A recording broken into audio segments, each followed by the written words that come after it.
Sir ನಂದು ಒಂದು ಪ್ರಶ್ನೆ ಇದೆ. ನಾವು ಟ್ರೈಲರ್ ನೋಡಿದಾಗ 131 ಜನರ ಬಗ್ಗೆ ಒಂದಷ್ಟು ಬರುತ್ತೆ ಟಾಪಿಕ್, ಬಟ್ ಟೈಟಲ್ ಜೋಗ್ 101. ಆ 101 ಏನು ಅಂತ ಹೇಳಿದ್ರೆ ಡೈರೆಕ್ಟರ್ ಬೈತಾರೆ. ಮೈಲಿಗಲ್ ಓಕೆ, ಬಟ್ ಓ ಅಲ್ಲೇ ಇದೆಯಾ ಕಂಟೆಂಟ್ ಅಂತ. ಓಕೆ, ಟ್ರೈಲರ್ ಅಲ್ಲೇ ಹೇಳ್ಬಿಡ್ತಾರಲ್ಲ 31 ಜನ ಹೀಗೆ, 100 ಜನ ಹೀಗೆ. ಸೊ ಅದ್ರ ಹಿನ್ನೆಲೆಯಲ್ಲಿ ಬರುವಂತ ಒಂದು ಸಣ್ಣ ಕಥಾಹಂದ್ರ. ಓಕೆ, ಅದ್ರ ಬಗ್ಗೆ ಒಂದು ವಿಶೇಷತೆ ಅಂತ ಹೇಳೋದಕ್ಕೆ ಇಷ್ಟಪಡೋದಿಲ್ಲ. ಒಂದು ಕ್ಯೂರಿಯಾಸಿಟಿ, ಒಂದು ಸಣ್ಣ ಕ್ಯೂರಿಯಾಸಿಟಿ ಬರಲಿ ಜನರಿಗೆ. ಆದ್ರೆ ಆ ಕ್ಯೂರಿಯಾಸಿಟಿನ ಅವ್ರಿಗೆ ಬಿಟ್ಬಿಟ್ರೆ ಏನಾಗುತ್ತೆ, ಅವ್ರದೇ ಒಂದು ಕತೆ ಕೊಟ್ಕೊಂಡು ಥಿಯೇಟರ್ ಬರ್ತಾರೆ. ಸೊ ಅವ್ರ ಕತೆ ಥಿಯೇಟರ್ ಇಲ್ಲದೆ ಇದ್ದಾಗ ಅವ್ರಿಗೆ ಡಿಸಪಾಯಿಂಟ್ ಆಗಿದೆ. ಹಾಗಾಗಿ ಟ್ರೈಲರ್ ಅಲ್ಲಿ ಒಂದು ಸಣ್ಣ ಹಿಂಟ್ ಕೊಟ್ಟಿದ್ವಿ, ಇದ್ರ ಬಗ್ಗೆ ಇರೋದು ಕತೆ ಅಂತೇಳಿ. ಹಾಗಾಗಿ ಒಂದು ಸಸ್ಪೆನ್ಸ್ ಥ್ರಿಲ್ಲರ್, ಒಂದು ಆಕ್ಷನ್ ಥ್ರಿಲ್ಲರ್. ಇದ್ರ ಜೊತೆಗೆ ನಾನು ಇದನ್ನು ಪ್ರತ್ಯೇಕವಾಗಿ ಆಕ್ಷನ್ ಥ್ರಿಲ್ಲರ್ ಅಥವಾ ಸಸ್ಪೆನ್ಸ್ ಥ್ರಿಲ್ಲರ್ ಅಂತಾನೆ ಹೇಳಕ್ ಇಷ್ಟಪಡ್ತೀನಿ. ಅದರಲ್ಲಿ ಹಲವಾರು ರಸಗಳಿರ್ಬೋದು. ಅಂದ್ರೆ ರೊಮ್ಯಾನ್ಸ್ ಇರುತ್ತೆ, ಆಮೇಲೆ ಹ್ಯೂಮರ್ ಇರುತ್ತೆ, ಫಿಯರ್ ಇರುತ್ತೆ, ಇವೆಲ್ಲವೂ ಇದೆ. ಆದ್ರೆ ಒಂದು ನಮ್ಮ ಸಿನಿಮಾ ಇರೋದೇ ಈ ತರ ಅಂತ ಹೇಳಿದಾಗ ಅದನ್ನ ಮನಸ್ಸಲ್ಲಿ ಇಟ್ಕೊಂಡು ಒಳಗೆ ಬರಬೇಕು, ಅವ್ರಿಗೊಂದು ಇನ್ವಿಟೇಷನ್ ಕೊಡಬೇಕು ನಾವು ಅನ್ನೋ ಕಾರಣಕ್ಕೆ ಈ ಸಿನಿಮಾದ ಫಸ್ಟ್ ಪೋಸ್ಟರ್ ಇಂದ ಹಿಡಿದು ಟೀಸರ್ ಇಂದ ಹಿಡಿದು ನಾವು ಹೀಗೆ ಅದನ್ನ ಪ್ಯಾಕೇಜ್ ಮಾಡಬೇಕು ಅಂತ ಪ್ಲಾನ್ ಮಾಡ್ಕೊಂಡ್ವಿ. ಅದಕ್ಕೆ ಮುಖ್ಯ ಕಾರಣ ಒಂದು, ನನಗೆ ಅವಕಾಶ ಕೊಟ್ಟಂತ ನಿರ್ದೇಶಕರು ವಿಜಯ್ ಸರ್, ನಿರ್ಮಾಪಕರು ರಾಘವೇಂದ್ರ ಸರ್. ನಾವು ತಮಾಷೆ ಹಾಗೆ ಮಾಡ್ಕೋತಿರ್ತೀವಿ, ಅಲ್ಲಿ ವಿಜಯ್ ಇದ್ದಾರೆ, ರಾಘವೇಂದ್ರ ಇದ್ದಾರೆ, ವಿಜಯ್ ರಾಘವೇಂದ್ರ. ಸೊ ಕೆಲಸ ಮಾಡ್ತಿದೀವಿ, ಏನೋ ಈ ಸುಮ್ಮನೆ ನಮ್ಮ ಖುಷಿಗೆ ಹೇಳ್ಕೊಳ್ಳೋದಷ್ಟೇ. ಎಲ್ಲೋ ಒಂದ್ ಕಡೆ ದೇವ್ರು ಇದಾನೆ, ಕೈ ಹಿಡಿದು ನಡೆಸ್ತಾ ಇದ್ದಾರೆ ಅನ್ನೋ ಒಂದೇ ಒಂದು ದೃಷ್ಟಿಯಿಂದ. ಜೊತೆಗೆ ಒಂದು ರೀತಿ ಬಹಳ ಗಟ್ಟಿಯಾಗಿ ಬೆನ್ನೆಲುಬಾಗಿ ನಿಂತಿರೋದು ಸುಮನ್ ಅವರು. ಹಾಡನ್ನು ಕೂಡ ರಘು ಅವರು ಹಾಡಿದ್ದಾರೆ. ಇನ್ನು ಅವಿನಾಶ್ ಸರ್ ನನಗೆ ತುಂಬಾನೇ ಅದೇನು ನಿಷ್ಠುರವಾಗಿ ಹೇಳ್ಕೊತೀನೋ ಅಥವಾ ಬಹಳ ಓಪನ್ ಆಗಿ ಹೇಳ್ಕೊತೀನೋ ಗೊತ್ತಿಲ್ಲ, ಈ ತರ ಒಂದು ಸಿನಿಮಾ ತಂಡ ಸಿಕ್ಕಿ ಈ ತರ ಒಂದು ಒಳ್ಳೆ ಹಾಡನ್ನ ನಾವು ನೋಡಿ ಅದನ್ನ ಕೇಳಿ ವರ್ಷಗಳೇ ಆಗೋಗಿದೆ. ಮುಂಚೆ ನಾನು ಮಾಡ್ತಿದ್ದ ಸಿನಿಮಾಗಳಲ್ಲಿ ಹಾಡುಗಳು ಡೆಫಿನೆಟ್ಲಿ ಚೆನ್ನಾಗಿರ್ತಾ ಇತ್ತು. ಅಂದ್ರೆ ಇವಾಗ ಯಾರು ಹೇಳಿದಾಗ ಸರ್ ನಿಮ್ಮ ಖುಷಿ ಹಾಡು ಚೆನ್ನಾಗಿತ್ತು, ನಿಮ್ಮ ಸೇವಂತಿ ಹಾಡು ಚೆನ್ನಾಗಿತ್ತು, ನಿಮ್ಮ ನಿನಗಾಗಿ ಹಾಡು ಚೆನ್ನಾಗಿತ್ತು ಅಂದ್ರೆ ಎಲ್ಲೋ ಇತ್ತು, ಅದು ಆ ಟೈಮ್ ಎಲ್ಲೋ ಇತ್ತು ಅಂತ ಯೋಚನೆ ಮಾಡ್ತಾ ಇರ್ತೀನಿ. ಸೊ ಆ ಥರ ಒಂದು ಕಾಲವನ್ನು, ಆ ಥರ ಒಂದು ಅನುಭವನ ನನಗೆ ಜೋಗ್ ಸಿನಿಮಾ ಮುಖಾಂತರ ಕೊಟ್ಟಿದ್ದಾರೆ ಅಂತ ಹೇಳಿದ್ರೆ ಅದು ತಪ್ಪಾಗೋದಿಲ್ಲ. ಇನ್ನು ಕಲೈ ಮಾಸ್ಟ್ರು ಅವರು ಸುಮ್ಮನೆ ಹೇಳ್ತಾರೆ, ನಾನು ವಿಜಯ ರಾಘವೇಂದ್ರ ಅವ್ರ ಜೊತೆ ಕೆಲಸ ಮಾಡೋದು ಬಹಳ ಈಸಿ, ತುಂಬಾ ಈಸಿಯಾಗಿ ಮಾಡ್ಬಿಡ್ತಾರೆ ಅಂತ. ಅವ್ರು ಕಂಪೋಸ್ ಮಾಡ್ತಿರ್ಬೇಕಾರೆ ನಾನು ಉಸಿರು ಗಟ್ಟಿ ಬಿಗಿಯಾಗಿ ಹಿಡ್ಕೊಂಡು ನೋಡ್ತಾ ಇರ್ತೀನಿ, ಮುಟ್ಟಿ ಮೂಮೆಂಟ್ ಆಗ್ತಾರ ಮಾಸ್ಟ್ರು ಇವಾಗ ಅಂತಂದ್ರೆ ಮಂಡಿ ಮೂಮೆಂಟ್ ಆಗ್ಲೇಬೇಕು ಮಾಸ್ಟ್ರು. ಅಂದ್ರೆ ಡಾನ್ಸ್ ಮಾಡಕ್ ಇಷ್ಟ ಆಗಿರೋದ್ರಿಂದ ಕಲೆ ಮಾಸ್ಟರ್ ಏನಾದ್ರು ಸ್ಟೆಪ್ ಮಾಡಿದಾಗ ಅದನ್ನ ಹೇಳ್ಕೊಡೋ ರೀತಿ ಇದೆಯಲ್ಲ, ಅದು ಎಂಥವನಿಗೆ ಆದ್ರೂ ಕಲಿಯೋಕೆ ಆಸೆ ಆಗುತ್ತೆ. ಆಮೇಲೆ ಆ ಜೋಗಲ್ಲಿ ನಿಂತಿದ್ದ ಜಾಗ, ಅದ್ರ ಬಗ್ಗೆನೇ ಒಂದು ಅನುಭವ ಇದೆ. ಅದು ಎಷ್ಟರ ಮಟ್ಟಿಗೆ ಆ ಗಟ್ಟಿ ಅನುಭವ ಅಂದ್ರೆ ಅಲ್ಲಿ ನಿಂತ್ಕೊಂಡಾಗ ಆ ಜಲಪಾತದ ಸೌಂಡ್ ಇದೆಯಲ್ಲ, ಆ ಸೌಂಡ್ ಆಮೇಲೆ ಗ್ರಾವಿಟಿ ಅದು ಎಂಥವನ್ನ ನಡಗಿಸ್ಬಿಡುತ್ತೆ. ಅವ್ರು ನೋಡಿದ್ರೆ ಅಷ್ಟೇ, ನಾನು ಸುಮ್ಮನೆ ಎಗರದೆ ಅಂತ ಹೇಳ್ತಿದ್ದಾರೆ, ಆದ್ರೆ ಎಗರಕ್ಕೆ ಮುಂಚೆ ಒಂದು 10 ನಿಮಿಷ ಸುಮ್ಮನೆ ನಿಂತ್ಕೊಂಡೆ. ಅಂದ್ರೆ ನನ್ನ ಎದೆ ಬಡಿತಾನೆ ನಾನೇ ಸ್ವಲ್ಪ ಕಂಟ್ರೋಲ್ ತಗೊಳಕ್ಕೆ ಟೈಮ್ ತಗೋದು, ಇಲ್ಲ ಅಂದ್ರೆ ಆಗೋದಿಲ್ಲ ಅದು. ಅದನ್ನ ಅಂತ ಟೈಮ್ ನನಗೆ ಶಿವಣ್ಣ ಮಾಮ ಇನ್ಸ್ಪೈರ್ ಮಾಡ್ತಾರೆ, ಬಾ ಅಮ್ಮ ಹೋಗೋಣ ಅಂತ ಜಂಪ್ ಮಾಡೇ ಬಿಡ್ತಾರೆ ಅವರು. ಇವಾಗ ಹಿಂದೆ ಮುಂದೆ ನೋಡೋದೇ ಇಲ್ಲ. ಸೊ ಆ ಥರ ಇನ್ಸ್ಪಿರೇಷನ್, ಆ ಥರ ಒಂದು ಎನರ್ಜಿ, ಅವ್ರನ್ನೆಲ್ಲ ನಾವು ಬಹಳ ಎತ್ತರದ ಮಟ್ಟದಲ್ಲಿ ಈಗ ಇಟ್ಟು ನೋಡಿ ಅವರಿಂದ ಇನ್ಸ್ಪೈರ್ ಆಗ್ತೀವಿ. ಯಾಕಂದ್ರೆ ಕೆಲಸ ಕೊಟ್ಟಾಗ ಅದನ್ನ ತಲೆ ಮೇಲೆ ಹೊತ್ಕೊಂಡು ಮಾಡ್ಬೇಕು ಅಂತ ನಮ್ಮ ತಂದೆ ಹೇಳ್ಕೊಟ್ಟಿದ್ದಾರೆ. ಇತ್ತೀಚೆಗೆ ಇವಾಗ ಕೇಸ್ ಆಫ್ ಕೊಂಡಾಣ ಆಗ್ಬೋದು, ಬಹಳ ಒಳ್ಳೆ ರಿವ್ಯೂಸ್ ಎಲ್ಲ ಸಿಕ್ತು. ಜೋಗ್ 101, ಈ ಜೋಗ್ 101 ಅಲ್ಲಿ ನಾನು ಕೆಲಸ ಮಾಡ್ತಿದ್ದ ಕಲಾವಿದರು ಕೂಡ ಅಷ್ಟೇ ನನಗೆ ಬಹಳ ದೊಡ್ಡ ಮಟ್ಟದಲ್ಲಿ ಸ್ಫೂರ್ತಿ ಆಗ್ತಾರೆ.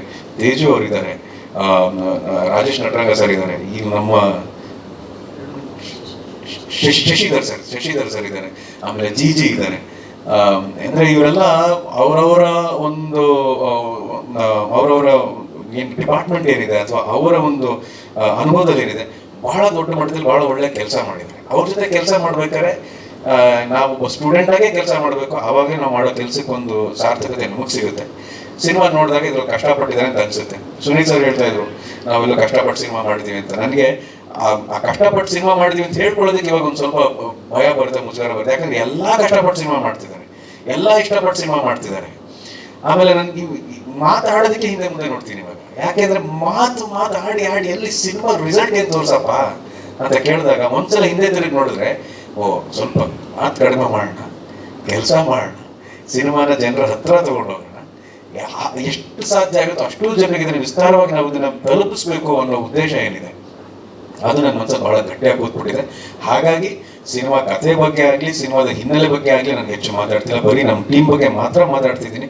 ಸಿನಿಮಾ ರಿಲೀಸ್ ಆದಮೇಲೆ ಸಿನಿಮಾದಲ್ಲಿರೋ ಹಲವಾರು ಅಂಶಗಳ ಬಗ್ಗೆ ನಾವು ಮಾತಾಡ್ಬೋದು, ಅದರ ಸೀನ್ ಬಗ್ಗೆ ಮಾತಾಡ್ಬೋದು, ಅದರ ಡೈಲಾಗ್ ಬಗ್ಗೆ ಮಾತಾಡ್ಬೋದು, ಯಾಕೆ ಈ ಥರ ಪ್ಲೇಸ್ಮೆಂಟ್ ಕೊಟ್ರಿ ಅನ್ನೋದ್ರ ಬಗ್ಗೆ ಮಾತಾಡ್ಬೋದು. ಹಾಗಾಗಿ ಇದುವರೆಗೂ ನಮಗೆ ಸಿಕ್ಕಿರುವಂಥ ಪ್ರಶಂಸೆ ಆಗಲಿ, ಪ್ರೋತ್ಸಾಹ ಆಗಲಿ, ಅದನ್ನೇ ನಮ್ಮ ನಿರ್ಮಾಪಕರು ರಾಘವೇಂದ್ರ ಸರ್ಗೆ ನಾನು ದೊಡ್ಡ ಮಟ್ಟದಲ್ಲಿ ಧನ್ಯವಾದ ಹೇಳಕ್ಕೆ ಇಷ್ಟಪಡ್ತೀನಿ, ಶುಭಾಶಯ ಹೇಳಕ್ಕೆ ಇಷ್ಟಪಡ್ತೀನಿ, ಅಭಿನಂದನೆ ಹೇಳಕ್ಕೆ ಇಷ್ಟಪಡ್ತೀನಿ. ನಿರ್ಮಾಪಕರು ಇರ್ತಾರೆ, ಹಣವನ್ನು ಹಾಕ್ತಾರೆ, ಆದರೆ ಪ್ರಜ್ಞಾವಂತ ನಿರ್ಮಾಪಕರು ನಾನು ಬಹಳ ಕಡಿಮೆ ನೋಡಿರೋದು. ಸೊ ಸಿನಿಮಾ ಬಗ್ಗೆ ಆಗಲಿ, ವ್ಯವಹಾರದ ಬಗ್ಗೆ ಆಗಲಿ, ಆಮೇಲೆ ಕಲೆ ಬಗ್ಗೆ ಆಗಲಿ ಸುಮಾರು ಕಾಳಜಿ, ಅಭಿಮಾನ, ಪ್ರೀತಿ ಎಲ್ಲವೂ ಇಟ್ಕೊಂಡಿರೋ ನಿರ್ಮಾಪಕರು ರಾಘವೇಂದ್ರ ಸರ್. ಆಮೇಲೆ ಇದಕ್ಕೆ ನಾನು ಹೇಗಾದ್ರೂ ಮಾಡಿ ಒಳ್ಳೆ ಕೆಲಸ ಮಾಡಲೇಬೇಕು ಅಂತ ನಿರ್ದೇಶಕರು ವಿಜಯ್ ಅವರಿದ್ದಾರೆ. ಸೊ ನಾವು ಕೆಲಸ ಮಾಡಿದ್ದೀವಿ, ಇನ್ನು ಆ ಕೆಲಸದ ರಿಸಲ್ಟ್ ಮಾತ್ರ ಕಾಯ್ತಾ ಇದ್ದೀವಿ. ಇತ್ತೀಚೆಗೆ ಕದ್ದ ಚಿತ್ರದಿಂದ ಹಿಡಿದು ಇವತ್ತಿನವರೆಗೂ ಸಾಕಷ್ಟು ಬಾರಿ ನಾನು ಭೇಟಿ ಮಾಡಿದ್ದೀನಿ, ಸಿನಿಮಾ ಬಗ್ಗೆ ಮಾತಾಡಿದ್ದೀನಿ.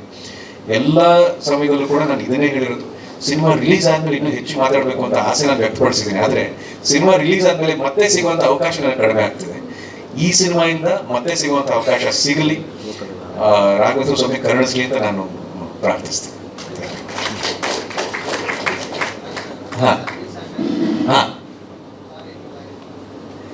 ಬೀಚ್ ಅಂದ್ರೆ ಯಾರು ಇನ್ವಾಲ್ವ್ ಆಗ್ತೀವಿ ಸರ್? ಇನ್ನೊಂದೇನು ಗೊತ್ತಾ, ಆ ಬೀಚಲ್ಲಿ ಶೆಕೆ ಬಿಸಿಲು ಯಾವ ಥರ ಇತ್ತು ಅಂದರೆ ಪಾಪ ಕಲರ್ ಗ್ರೇಡಿಂಗಲ್ಲಿ ತುಂಬ ಒಳ್ಳೆ ಕೆಲಸ ಮಾಡಿದ್ದಾರೆ. ನಾವು ಮೊದಲು ರೊಡೆ ಆಗಿದ್ವಿ ಅಲ್ಲಿ. ಆಮೇಲೆ ಇನ್ನೇನಾಗಿ ಅಲ್ಲಿ ನಿಂತ್ಕೊಳ್ಳೋಕೆ ಕಷ್ಟ, ಅಲ್ಲಿ ಅವೇ ಹೊಡಿತಾ ಇರುತ್ತೆ. ಒಬ್ಬ ಡಾನ್ಸ್ ಮಾಸ್ಟರ್ ಏನ್ ಮಾಡ್ತಾರೆ, ಸರ್ ಗ್ರೇಸ್ಫುಲ್ ಆಗಿ ನಿಂತ್ಕೊಳ್ಳಿ ಅಂತಾರೆ. ಅವಾಗ ಗ್ರೇಸ್ ತಗೋಬೇಕು. ಗ್ರೇಸ್ಫುಲ್ ಆಗಿದೆ ಸರ್ ಎಕ್ಸ್ಪ್ರೆಷನ್ ಕೊಡಿ ಅಂತಾರೆ. ಎಕ್ಸ್ಪ್ರೆಷನ್ ಅದಾಗ ಮೇಲೆ ನೋಡಿದ್ರೆ ಸೂರ್ಯ ಸುಡುತ್ತಾ ಬಿದ್ದಿರ್ತಾರೆ. ನನಗೂ ತೇಜಗೂ ಗೊತ್ತಲ್ಲಿ ಬೀಚಲ್ಲಿ ಇದ್ದಾಗ ಯಾವ ತರ ಇತ್ತು. ಆಮೇಲೆ ನಡ್ಕೊಂಡ್ ಬರ್ಬೇಕಾದ್ರೆ ನೋಡ್ತಿರಲ್ಲ, ಅದು ಮುಖದಲ್ಲಿ ಮಾತ್ರ ಎಕ್ಸ್ಪ್ರೆಷನ್ ಕಾಣ್ತಾ ಇರುತ್ತೆ, ಕಾಲು ಒದ್ದೆ ಹಾಕಿರುತ್ತೆ, ಕಾಲು ಸಿಕ್ಕಾಕೋತಿರುತ್ತೆ.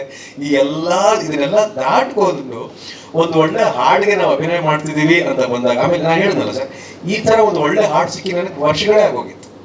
ಒಂದು ಒಳ್ಳೆ ಹಾಡು ಜನರ ಮನಸ್ಸಲ್ಲಿ ಇರಬೇಕು. ಆಮೇಲೆ ಅದನ್ನ ಸಂಜಿತ್ ಹೆಗಡೆ ಬಹಳ ಅದ್ಭುತವಾಗಿ ಹಾಡಿದ್ದಾರೆ. ನಮ್ಮ ಕರ್ನಾಟಕ ಕಂಡಂತ ಅದ್ಭುತವಾದ ಹಾಡುಗಾರರಲ್ಲಿ ಸಂಜಿತ್ ಹೆಗಡೆ ಒಂದು ಬಹಳ ದೊಡ್ಡ ಹೆಸರು ಅಂತ ಹೇಳಿದ್ರಲ್ಲಿ ಯಾವುದೇ ಅತಿಶಯೋಕ್ತಿ ಇಲ್ಲ. ಸೊ ಈ ತರ ಇರ್ಬೇಕಾದ್ರೆ ನನ್ನ ಕೆಲಸ ನಾನು ಪ್ರಾಮಾಣಿಕವಾಗಿ ಮಾಡ್ಬೇಕಲ್ಲ. ಹೌದಾ ಸರ್? Thank you. ಹಂಗಾರೆ ಸರಿ, ಅದು ನಮ್ಗೆ ಇನ್ನೊಂದು ಬೋನಸ್ ತರ.